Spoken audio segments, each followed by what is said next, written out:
My name's Zach, and you made a wrong turn a while back because you ended up in one of my strange corners. Today, we're going to talk about race. Not all the theories behind race, just the history of the word race.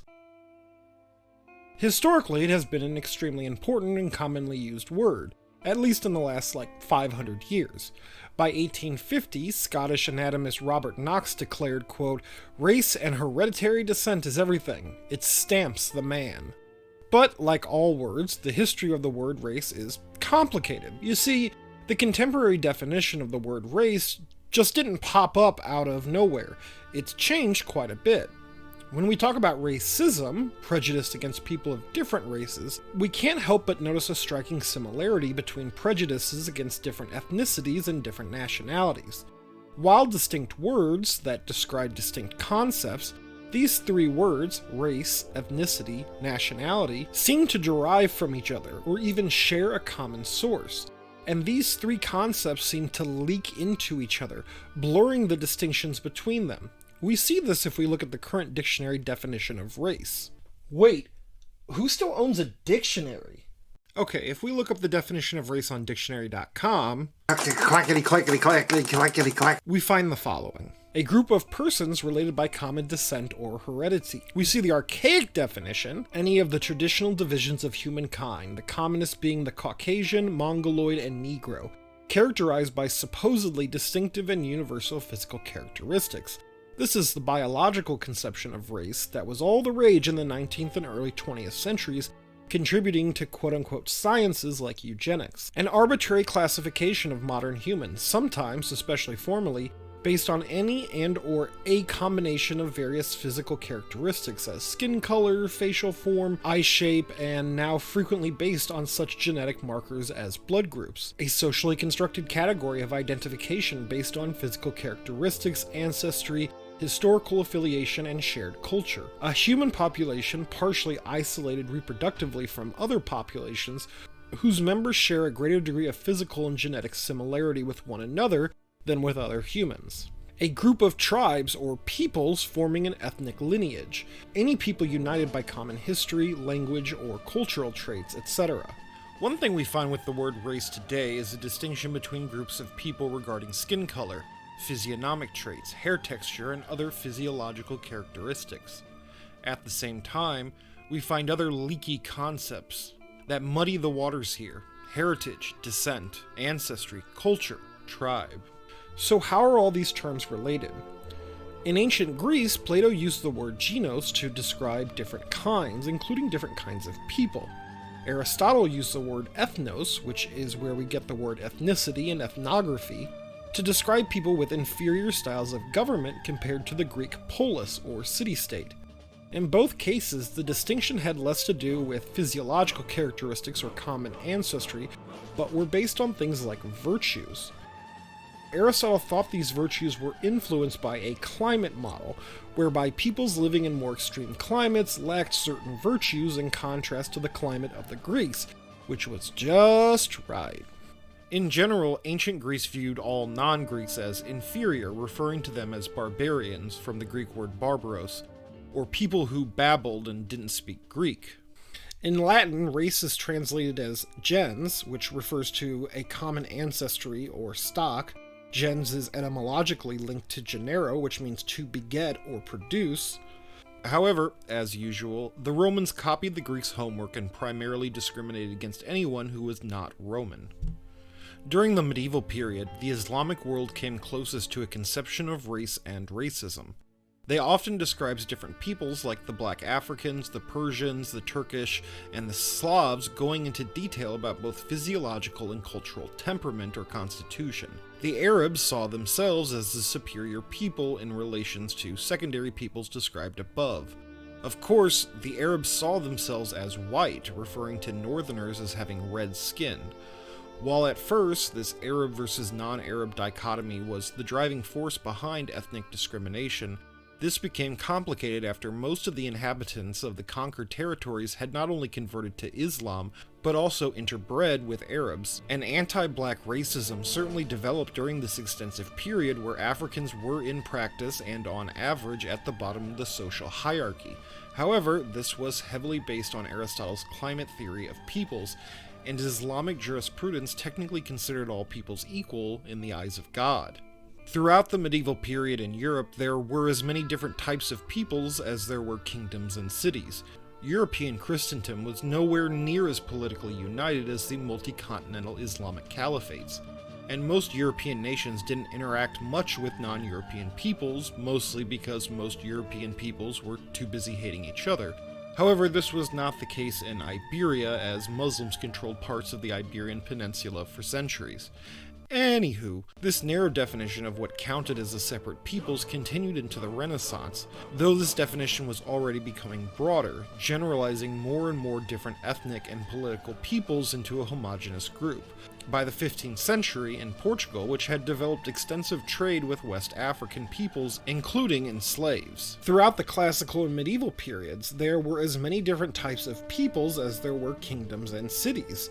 This narrow definition continued into the Renaissance. 16th century explorer Johann Bohemus, in his Fardel of Fascions, divided the people of Africa into Egyptians, Ethiopians, Siamese, Rhizophagy, Spermophagy, Illophagy, and Ichthyophagy. Africans were recognized for their diverse governments with complex hierarchies of nobles, priests, and royal officials. While Africans were considered inferior to Europeans, this had little to do with racial hierarchy and more to do with the forms of governments and civilization. None of these divisions had the physiological descriptions that the word race would later gain.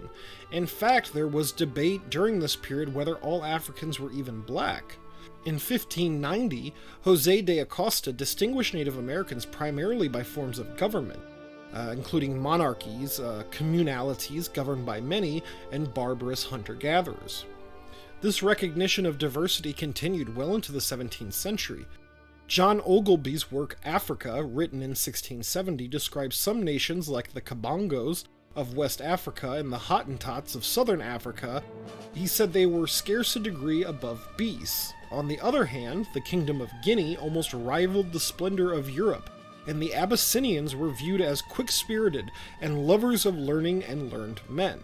Scholar Nicholas Hudson said, quote, "European explorers certainly imagined themselves as superior to all the peoples they encountered, but this sense of superiority was founded not on a race hierarchy, but on the belief that Europeans had achieved a level of civilization unknown in other nations. African and American peoples were scorned as beastly, or often as rustic, to the extent that they appeared to fall short of European ideas of urbanity and sophistication. Comparisons with animals were not meant to indicate that the human race was ranked in a fixed scale determined by God or nature. The preoccupying subject of ethnographic literature was, rather, the relative sophistication of the political and social systems established in other countries, and this awareness of national differences outweighed anything approaching a modern tendency to identify a particular skin color or physiognomy with a race. Yet this recognition of diversity amongst Africans and Americans disappeared during the 18th century. Racial appearance and constitution began to dominate ethnographic literature. The 18th century in general seemed exhausted by the details and diversity provided in previous centuries. William Robertson wrote in The History of America in 1770, quote, "In the general history of America, it would be highly improper to describe the condition of each petty community, or to investigate every minute circumstance which contributes to form the characters of its members. Such an inquiry would lead to details of a immeasurable and tiresome extent. The qualities belonging to the people of all the different tribes have such a near resemblance that they may be painted with the same features." This sentiment was echoed by Frenchman Abe Reynaud, who basically said tribal differences were insignificant compared to the general sameness based on skin color, physiognomy, and intellectual capacity. So, what explains this trend in European ethnography from national differences to racial similarities? Some have argued that the hierarchy of races was created as a deliberate justification for slavery and imperialism. But there were many abolitionists like Abe Raynal and English scientist Charles White who still believed enslaved peoples were inherently inferior racially to Europeans.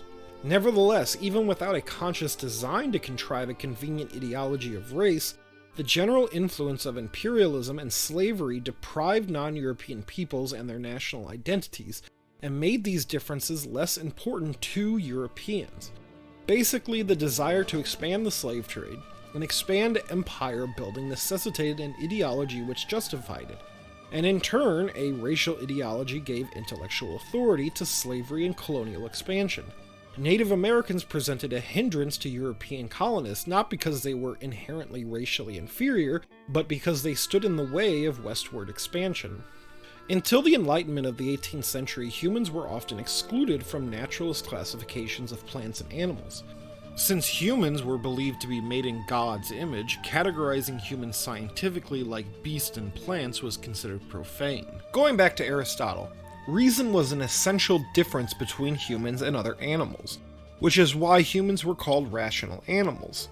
The rationality to recognize God was a crucial distinction between humans and animals throughout the Middle Ages. English philosopher John Locke argued that reason was no more an essential attribute of humans than any other attribute. German philosopher Gottfried Leibniz disagreed with Locke, saying all humans, Negroes, Chinese, and American Indians, were divided from the rest of nature by the exclusive possession of reason. However, it was Locke's viewpoint which gained traction amongst the emerging sciences of biology, taxonomy, and anthropology. Naturalists like Carl Linnaeus, Georges Louis Leclerc Comte de Buffon, and Johann Friedrich Blumenbach applied the emerging biological taxonomy to humans, though often in different ways. Before these authors, racism could exist as little more than a visceral distrust of physical difference, crudely expressed in degrading images and outbursts of disgust. Only with the rise of racial science could racism take the form of an objective and self-conscious conviction in the radical inferiority of certain visibly different groups. Linnaeus believed there were varieties in different kinds of humans based on physiological characteristics,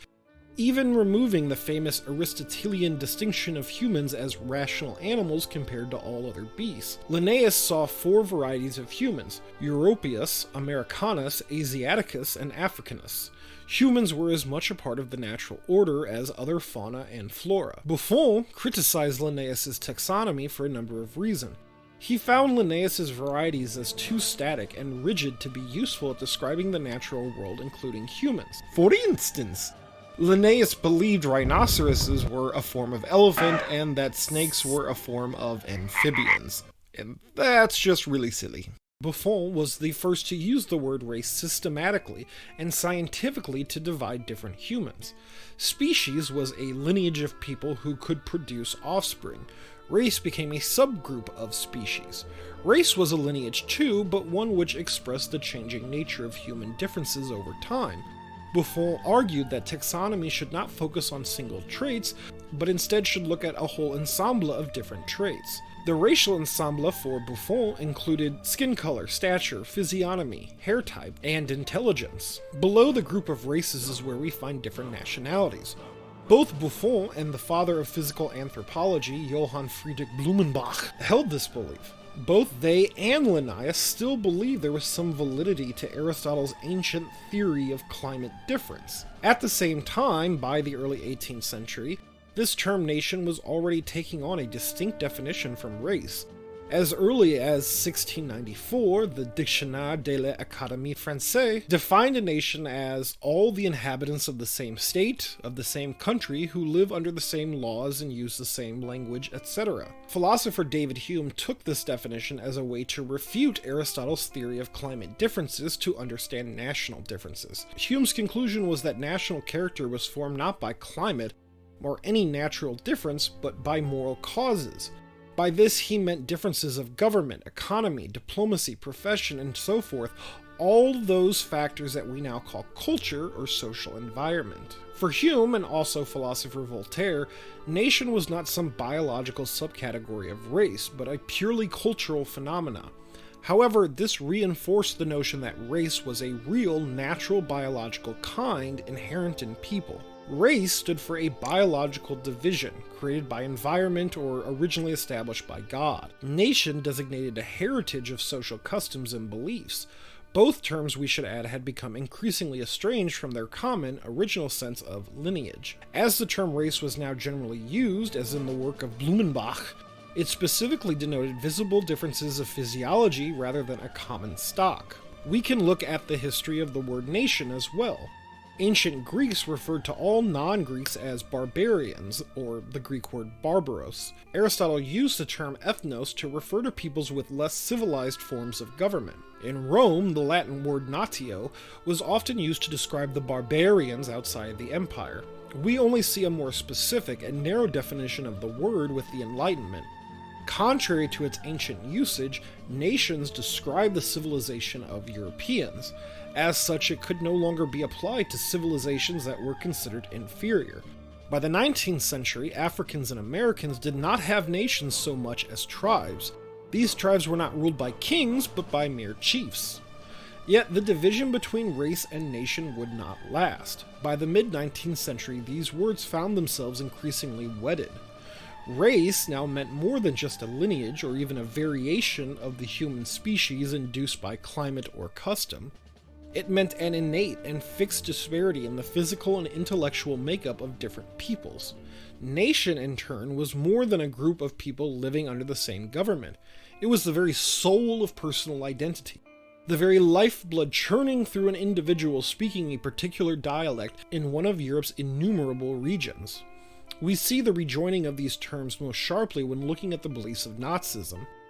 The German people were a superior race, but in order to maintain that superiority, they not only needed racial purity, but also the soul of the nation to guide them. In the mid-20th century, after the horrors of the Holocaust and colonization, race as a biological concept was increasingly debunked. Nicholas Hudson says, quote, "According to an increasing number of scholars, the subdivision of humankind into discrete racial types is nothing more than a whited sepulchre, and is based on a merely arbitrary selection of inherited traits and the roughest forms of statistical averages.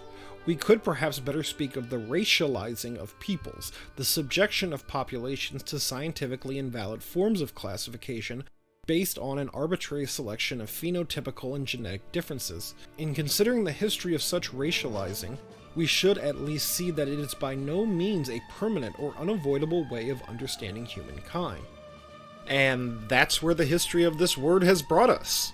A socio-historic concept, an arbitrary fiction of earlier centuries that nevertheless created very real systemic differences amongst the different peoples that fall within these categories. If you liked this video, drop a like. If you didn't like this video, don't forget to subscribe to see more videos. Leave a comment to let us know your thoughts, and feel free to stalk me on Instagram and become a patron on Patreon. I'll see you the next time you make a wrong turn in one of my strange corners of thought.